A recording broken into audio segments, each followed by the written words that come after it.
Hello, JJ Prince here. This is my brother, Jacob Roundy. I've mentioned him before. He's the one that helped me film my December song video.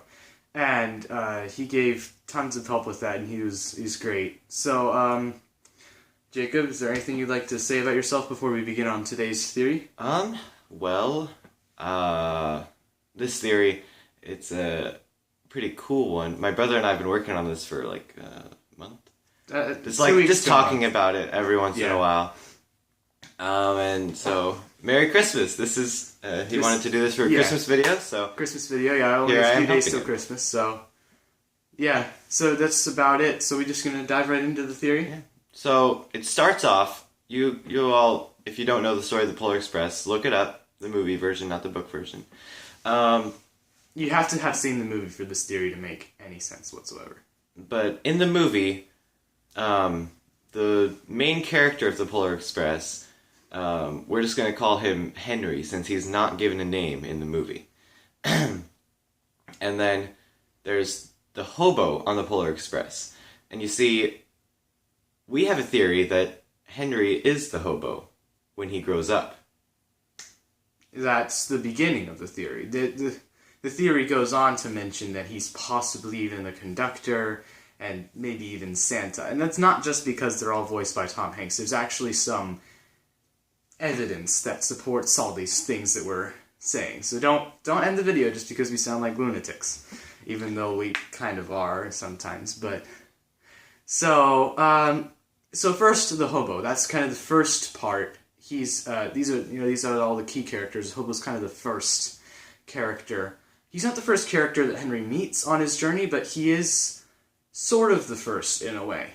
So the way this theory works, you can butt in if I'm saying anything incorrect based on what we've gathered, but is that after the events of the movie, Henry, the boy, with his bell, goes to school, back when school starts up after winter break.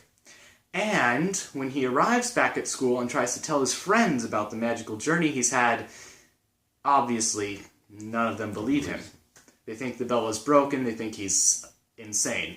And so he, throughout his entire life, is trying to somehow prove that the Polar Express really exists. In fact, it becomes an obsession for him. It becomes an obsession, yes. He becomes practically insane looking for the Polar Express, and to the extent where he leaves his family. He leaves his young son and his wife in their little cottage out in the country and goes off on in a search for the train. And while he's in the wilderness searching for his train, he gets so insane that he forgets what he's trying to prove. So when he actually does find the train, all he knows to do is just live on it, and he knows no other way. And he doesn't want to lose it either, because he's been so obsessed in finding it.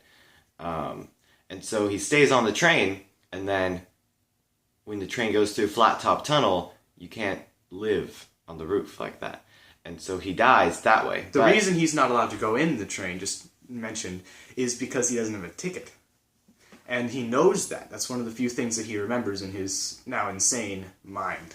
And since he died with the train, his soul is attached to the train, like a ghost, because he is a ghost. And it's also attached to the train for another reason, but we'll get to that later. So, anyway, that explains how the Hobo got on the train. Now you're probably still confused. But let's clear things up. The Hobo may have been from the future, but the reason he is on the same train that the boy is on is because the train is indeed a time-traveling train. There is a clip, there is a photo on, you can even just Google it and just look up flux capacitor Polar Express, and there are actual photos, actual proof that the flux capacitor from Back to the Future is on the Polar Express. And for those of you who haven't seen Back to the Future entails the journeys of a young teenager named Marty McFly and a crazed scientist named Doc Brown, who created the flux capacitor. Which is what makes time travel possible. Which makes time travel possible. And in the third movie, Doc Brown creates a time-traveling train towards the end of the film. So it's possible and plausible to assume that the Polar Express is indeed the time-traveling train.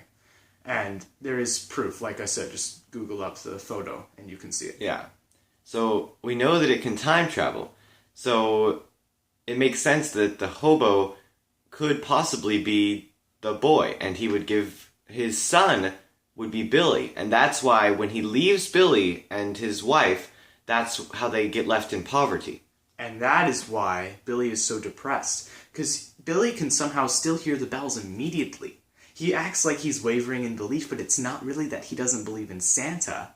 It's that his father figure has left him, and left him saddened and lonely. And one way you can tell that Billy is from a different time than the rest of the kids on the Polar Express is what the know-it-all kid says. He actually is called the Noodle Kid in our house because before subtitles, that's what it sounded like they were saying. It was just a funny thought. Anyway, the know-it-all kid says, "Strange, I thought you were the last stop," to Henry when Henry gets on the train after when they go to stop at Billy's house. And so it is possible that Billy is Henry's son, which sounds confusing and sounds crazy, but it adds up. So what's the next point of the theory? Well, we have other proof. The Polar Express picks up the boy from his house at like 11:55, and then when they get back to his house, it's before midnight because Santa hasn't showed up to Henry's house yet. Which is confusing because they stop at Billy's house first, and Billy's house already has presents at it. And he's able to pull out the present and show them. And we would assume it's past 12 at Billy's house. And so, which leads us to another point. It is possible that Santa himself also has a time-traveling feature on his sleigh, which allows him to get all those presents in one night.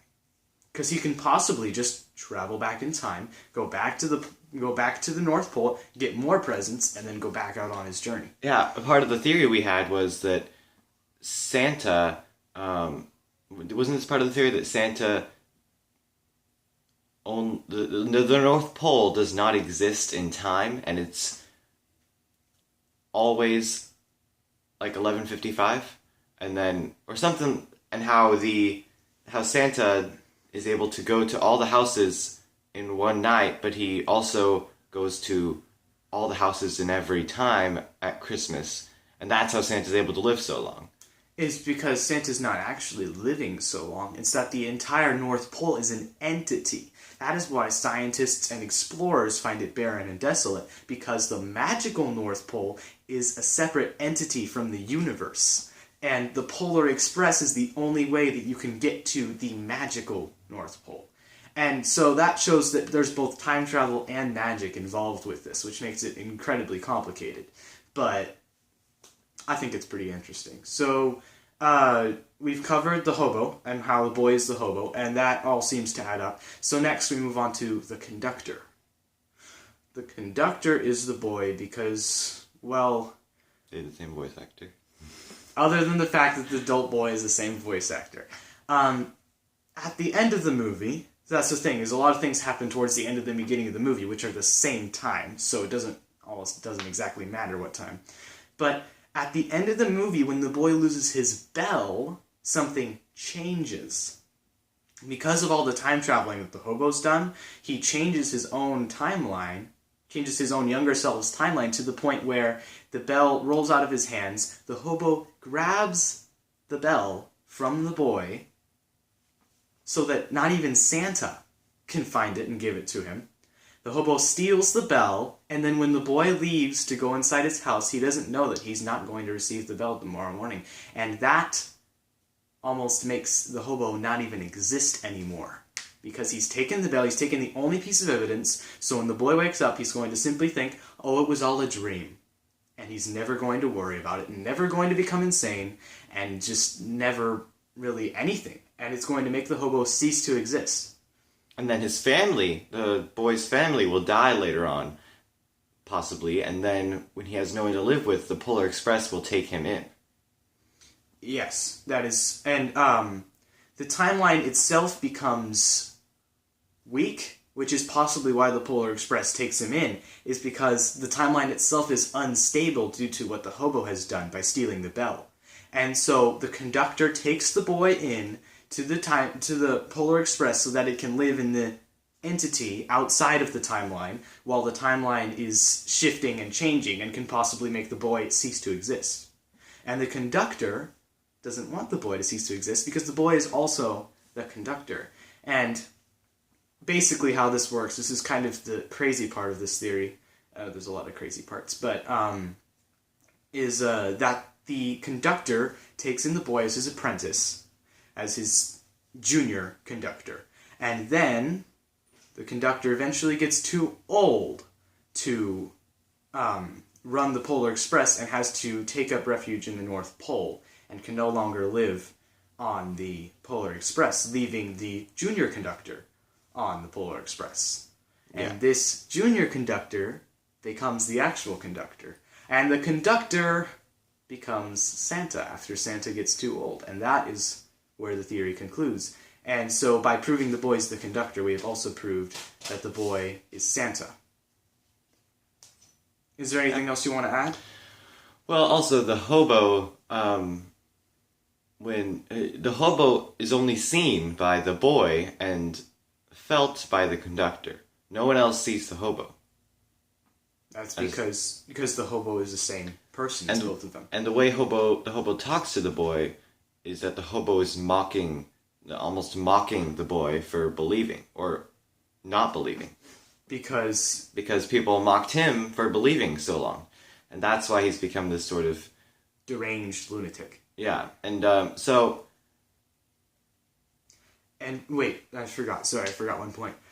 So that means that at the end of the movie, when the boy receives the present with the bell, when the timeline finally comes back together again and gets fixed, that bell is not the bell that the boy got from Santa.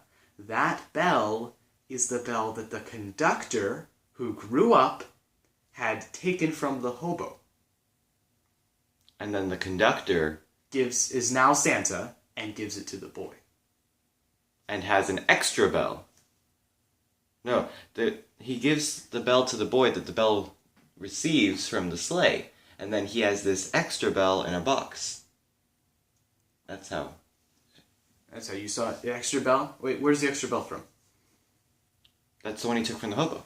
So he took the bell from the hobo. And then he put it in a box, and that's the extra bell. And then the boy gets the bell from the sleigh, and then... And so there's two bells in existence at one point on the Polar Express, even though they're the same bell.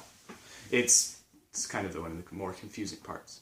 But so basically, the bell goes through goes through an infinite loop of exchange every time it reaches the boy.